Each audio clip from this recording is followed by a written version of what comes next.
Sir, ಈಗ ಪ್ರಪಂಚದ ಈ ಒಂದು ಭೂಮಿಯಲ್ಲಿ ಒಂದು ಮಾಯಾಪೊರೆ ಅನ್ನೋದು ಇದೆ ಅಂತ ಸತ್ಯ ಸರ್.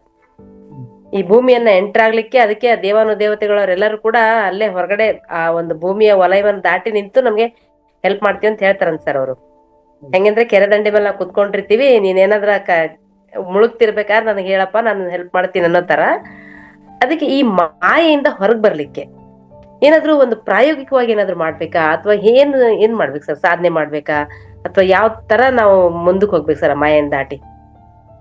ಈಗ ಮಾಯೆ ಅಂತ ಅನ್ನೋ ಪದ ಇದೆಯಲ್ಲ, ಇದು ಸಾಂಪ್ರದಾಯಿಕವಾಗಿ ಬಂದಿರತಕ್ಕಂಥದ್ದು, ನಮ್ಮ ಪರಂಪರೆ, ಋಷಿ ಪರಂಪರೆಯಲ್ಲಿ ಬಂದಿರತಕ್ಕಂಥದ್ದು. ಭಾರತೀಯ ಇದು ಪುರಾಣ ಪುಣ್ಯಕಥೆಗಳು, ಉಪನಿಷತ್ತು, ವೇದಗಳಲ್ಲಿ ಬಂದಿರತಕ್ಕಂಥದ್ದು. ಈ ಪದವನ್ನ ಆದಿಶಂಕರಾಚಾರ್ಯರು ಕೂಡ ಬಳಸಿರ್ತಕ್ಕಂಥದ್ದು. ಮಾಯೆ ಅಂದ್ರೆ ಏನು ಅಂತ ಅನ್ನೋದನ್ನ ನಾವು ಒಂದ್ ಸ್ವಲ್ಪ ವ್ಯಾಖ್ಯಾನವನ್ನ ನೋಡ್ಬೇಕಾಗತ್ತೆ, ಅದರ ಅರ್ಥ ವಿವರಣೆಯನ್ನ ನೋಡ್ಬೇಕಾಗತ್ತೆ. ನೋಡಿದ ಮೇಲೆ ಅದರಿಂದ ಹೊರಬರುವಂಥದ್ದು ನಾವು ಪ್ರಯತ್ನವನ್ನು ಮಾಡಬಹುದು. ಪತ್ರಿ ಸರ್ ಏನ್ ಹೇಳ್ತಾರೆ ಅಂತಂದ್ರೆ, ಮಾಯೆ ಅಂತಂದ್ರೆ ಬೇರೆ ಏನೂ ಅಲ್ಲ, ಮಿಥ್ಯೆ ಅಂತಂದ್ರೂ ಬೇರೆ ಏನೂ ಅಲ್ಲ, ಅಜ್ಞಾನ ಅಂತ ಹೇಳ್ತಾರೆ ಅವರು. ಅಜ್ಞಾನ ಅಂದ್ರೆ, ಜ್ಞಾನ ಅಂತಂದ್ರೆ ಏನು? ವಾಸ್ತವಿಕವಾಗಿ ಏನಿದೆ ಅದನ್ನ ನಾವು ತಿಳ್ಕೊಳ್ಬೇಕು, ಅದು ಸತ್ಯ ಮತ್ತೆ ಜ್ಞಾನ. ಸತ್ಯ ಜ್ಞಾನವನ್ನ ನಾವು ಜ್ಞಾನ ಅಂತ ಕರಿತೀವಿ, ವಿವೇಕ ಅಂತ ಕರಿತೀವಿ, ನಾಲೆಡ್ಜ್ ಅಂತ ಕರಿತೀವಿ ಇಂಗ್ಲಿಷ್ನಲ್ಲಿ ಅಲ್ವಾ, ವಿಸ್ಡಮ್ ಅಂತ ಕರಿತೀವಿ, ಹಲವಾರು ಪದಗಳಿದೆ. ಆದ್ರೆ ಅದಕ್ಕೆ ವಿರುದ್ಧವಾಗಿರ್ತಕ್ಕಂಥದ್ದು ಮಾಯೆ. ಅಂದ್ರೆ ಕಣ್ಣಿಗೆ ಏನ್ ಕಾಣ್ತಾ ಇದೆ ಅದು ಸತ್ಯ ಅಲ್ಲ. ಇದು ನೋಡಿ ಹೇಗಿದೆ, ಕಣ್ಣಿಗೆ ಕಾಣ್ತಾ ಇರೋದು ಬೇರೆನೇ ಇರುತ್ತೆ. ಅದು ಅಂದ್ರೆ ಪಂಚೇಂದ್ರಿಯಗಳ ಮೂಲಕ ನಮಗೆ ಏನು ಅರಿವಿಗೆ ಬರುತ್ತೋ ಅದು ಅಲ್ಲ, ಶಾಶ್ವತವಾದ ಸತ್ಯ ಅದು ಅಲ್ಲ. ಅದು ತೋರಿಕೆ ಅಂತ ಅಷ್ಟೇನೆ. ನೋಡೋದಿಕ್ ಆಗಿದೆ, ಈ ಪ್ರಪಂಚವೂ ಹಾಗೇನೆ ನೋಡೋದಿಕ್ ಆಗಿದೆ, ಆದರೆ ವಾಸ್ತವವಾಗಿ ಇದು ಹೀಗಿಲ್ಲ ಅಂತ ಹೇಳ್ತಾರೆ. ಹಾಗಾದ್ರೆ ಇದೇನು? ಪಂಚೇಂದ್ರಿಯಗಳಿಂದ ದಾಟಿ ಅತೀಂದ್ರಿಯ ಶಕ್ತಿಗಳು ಇದಾವೆ, ಅತೀಂದ್ರಿಯ ಅಸ್ತಿತ್ವಗಳು ಕೂಡ ಇದಾವೆ. ಇಂದ್ರಿಯ ಗೋಚರವಾಗದಂತಹದ್ದೇನಿದೆ ಅನುಭವಗಳು, ಅದು ನಿಜವಾದ ಸತ್ಯ. ಇದನ್ನ ನಾವು ತಿಳ್ಕೊಳ್ಬೇಕು. ಇದನ್ನ ತಿಳ್ಕೊಳ್ಬೇಕು ಅಂತಂದ್ರೆ ಮೊಟ್ಟ ಮೊದಲನೇ ಬಾರಿಗೆ ನಾವು ಧ್ಯಾನಸ್ಥರಾಗ್ಬೇಕು, ಧ್ಯಾನ ಸ್ಥಿತಿಗೆ ಬರಬೇಕು. ಅಂದ್ರೆ ಏನರ್ಥ ಅಂತಂದ್ರೆ, ನಿದ್ರೆ ಮಾಡೋದಲ್ಲ. ನಿದ್ರೆ ಮಾಡಿದ್ರೆ ಕನಸುಗಳು ಬರ್ತವೆ, ಲೋಕಾನುಲೋಕ ಸುತ್ತುತ್ತೀವಿ. ಅರ್ಧ ಅರೆ ಪ್ರಜ್ಞಾವಸ್ಥೆಯಲ್ಲಿ ಇದ್ರೆ ಆ ಲೋಕಾನುಲೋಕದ ಅನುಭವಗಳು ನಮಗೆ ಮುದ್ರೆ ರೂಪದಲ್ಲಿ, ಕನಸಿನ ರೂಪದಲ್ಲಿ ಸಿಗುತ್ತೆ.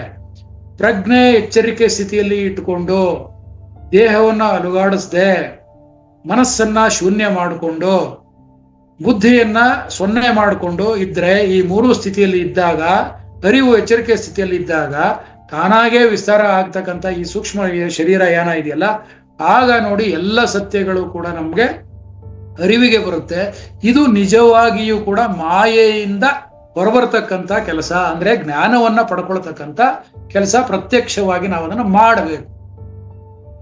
ಅದನ್ನ ಮಾಡಕ್ ಮುಂಚೆ ಅನುಭವಗಳು, ಇನ್ನೊಬ್ಬರ ಅನುಭವ ನಮ್ಮ ಅನುಭವಗಳನ್ನಾಗಿ ಮಾಡ್ಕೋಬೇಕು ಅಂತಂದ್ರೆ ನಾವು ಸಾಧನೆ ಮಾಡಿದ್ರೆ ಮಾತ್ರ ಸಾಧ್ಯ. ಇಲ್ಲ ಅಂತಂದ್ರೆ ಅವ್ರು ಹೇಳಿರೋದು ಎಲ್ಲಾ ವಿಚಾರಗಳು ಕೂಡ ನಮಗೆ ಓನ್ಲಿ ಥಿಯರಿ ಅಷ್ಟೇನೆ. ಥಿಯರಿ ಬೇಕು, ಇಲ್ಲ ಥಿಯರಿಯಿಂದ ಪ್ರಾಕ್ಟಿಕಲ್ಸ್, ಪ್ರಾಕ್ಟಿಕಲ್ಸ್ ಇಂದ ಥಿಯರಿ. ಅನುಭವಗಳು, ಅನುಭಾವಿಗಳು ಅವರ ಅನುಭವಗಳನ್ನ ಬರೆದಿಟ್ಟಿರೋದ್ರಿಂದ, ಹೇಳಿರೋದ್ರಿಂದ ಥಿಯರಿ ಸೃಷ್ಟಿಯಾಗಿದೆ. ಈ ಥಿಯರಿಯನ್ನ ಹೊಸಬರು ತಿಳ್ಕೊಂಡು ಕಲಿತು ಅಭ್ಯಾಸ ಮಾಡೋದ್ರಿಂದ ಪ್ರಾಕ್ಟಿಕಲ್ಸ್ ಆಗಿದೆ. ಹೀಗಾಗಿ ಒಂದಕ್ಕೊಂದು ಪೂರಕ ಇದು. Theory and practice of meditation ಅಂತ ನಾವು ಹೇಳ್ಬೋದು. ಇದನ್ನ ಮಾಡಬೇಕು. ಅದಕ್ಕೆ ಥಿಯರಿ ಕಲಿಬೇಕು ಅಂತಂದ್ರೆ ಸ್ವಾಧ್ಯಾಯ ಮಾಡಿ, ಸತ್ಸಂಗವನ್ನ ಮಾಡಿ, ಅನುಭಾವಿಗಳ ಸಂಘವನ್ನ ಮಾಡೋದ್ರಿಂದ ಅವರ ಅನುಭವ ನಮ್ಮದಾಗುತ್ತೆ. ಅಂದ್ರೆ ನಾವು ಅರಿತುಕೊಳ್ತೀವಿ, ಅರಿವು ಬರುತ್ತೆ. ಆಮೇಲೆ ಅರಿತ ನಂತರ ಅದನ್ನ ಸಾಧನೆ ಮೂಲಕ ಅನುಭಾವಿಗಳಾಗ್ಬೇಕು ನಾವು ಅಂತ ಹೇಳ್ತಾರೆ. ಸೊ ಮಾಯೆಯಿಂದ ಹೊರಬರೋದು ಅಂತಂದ್ರೆ ಜ್ಞಾನವನ್ನ ಗಳಿಸ್ಕೊಳ್ತಕ್ಕಂಥದ್ದು, ಅಜ್ಞಾನವನ್ನ ಬಿಡ್ತಕ್ಕಂಥದ್ದು. ಮಾಯೆ ಅಂತಂದ್ರೆ ಅಜ್ಞಾನ ಅಷ್ಟೇ. ತೋರಿಕೆಗೆ ಇದೆ, ನಿಜವಾದ್ದೇನು, ಸತ್ಯ ಏನು ಅದನ್ನ ಹುಡುಕೋಬೇಕು, ಸತ್ಯಾನ್ವೇಷಣೆಯನ್ನ ಮಾಡಬೇಕು. ಆಧ್ಯಾತ್ಮದಲ್ಲಿ ಅದನ್ನ ಸತ್ಯಾನ್ವೇಷಣೆ ಅಂತ ಕರೀತಾರೆ. ಸೊ ಸತ್ಯಾನ್ವೇಷಣೆ ಅಂತಂದ್ರೆ ನಾನು ರಸ್ತೆನಲ್ಲಿ, ಕಾಡಿನಲ್ಲಿ, ಹಿಮಾಲಯಕ್ಕೆ ಹೋಗಿ ಹುಡುಕೋದಲ್ಲ, ಕಣ್ಣಿಂದ ನೋಡೋಕೆ. ಅಂತರ್ ಪ್ರಯಾಣವನ್ನ ಮಾಡಬೇಕು. ನನ್ನ ಒಳಗಡೆ ಇರ್ತಕ್ಕಂಥ ನನ್ನ ಆತ್ಮವನ್ನ ಭೇಟಿ ಮಾಡಬೇಕು ಅಂತ ಅನ್ನೋದಾದ್ರೆ ಆಂತರಿಕ ಪ್ರಯಾಣವನ್ನ ಮಾಡಬೇಕು. ಅದಕ್ಕೆ ಉಸಿರನ್ನ ವೆಹಿಕಲ್ ಆಗಿ ಮಾಡ್ಕೊಳ್ಬೇಕು, ವಾಹನವನ್ನಾಗಿ ಮಾಡ್ಕೋಬೇಕು. ಉಸಿರನ್ನ ಗುರುವನ್ನಾಗಿ ಮಾಡಿಕೊಂಡು ಉಸಿರಿನ ಜೊತೆ ಒಂದಾದ್ರೆ ಹೊರಗಡೆ ಇರೋ ಪರಮಾತ್ಮ, ಒಳಗಡೆ ಇರೋ ಜೀವಾತ್ಮ ಎರಡಕ್ಕೂ ಕನೆಕ್ಷನ್ ಇರ್ತಕ್ಕಂಥದ್ದು ಉಸಿರೇ. ಹುಟ್ಟಿನಲ್ಲಿ ಉಸಿರು, ಸತ್ತಾಗ ಉಸಿರು ಬಂದ್, ಕೊನೆ ಉಸಿರು. ಇದಿಷ್ಟು ಮಾಯೆಯಿಂದ ಹೊರಬರಬೇಕು ಅಂತಂದ್ರೆ ಪ್ರತ್ಯಕ್ಷವಾಗಿ ಸತ್ಸಂಗ, ಸ್ವಾಧ್ಯಾಯ ಮತ್ತೆ ಆನಾಪಾನುಸತಿ ಧ್ಯಾನವನ್ನ ಮಾಡಬೇಕು ಅಂತೇಳಿ ಪತ್ರಿ ಸರ್ ಅವರು ಹೇಳ್ತಾರೆ. ನಾನು ಶಾಶ್ವತವಾದ ಆತ್ಮ ಅಂತ ನಾನೇ ಅರ್ಥಕೊಳ್ಬೇಕು ಅಂತ ಅನ್ನೋದಾದ್ರೆ ಖಂಡಿತವಾಗ್ಲೂ ಈ ಎಲ್ಲವನ್ನೂ ಮಾಡಬೇಕು, ನಾವು ಪ್ರಾಕ್ಟಿಕಲಿ ಮಾಡಬೇಕು. ಆಗಲೇನೆ ನಾನು ಶಾಶ್ವತವಾದ ಆತ್ಮ ಅನ್ನೋ ಸತ್ಯವನ್ನ ಅರಿತುಕೊಂಡು ಮಾಯೆಯನ್ನ ದಾಟುವ ಒಂದು ಪ್ರಾಯೋಗಿಕ ಕ್ರಿಯೆ ಇದು, ಆ ವಿಧಾನ ಅಂತ ಪತ್ರಿ ಸರ್ ಹೇಳಿದ್ದಾರೆ. Thank you madam. Okay, thank you sir.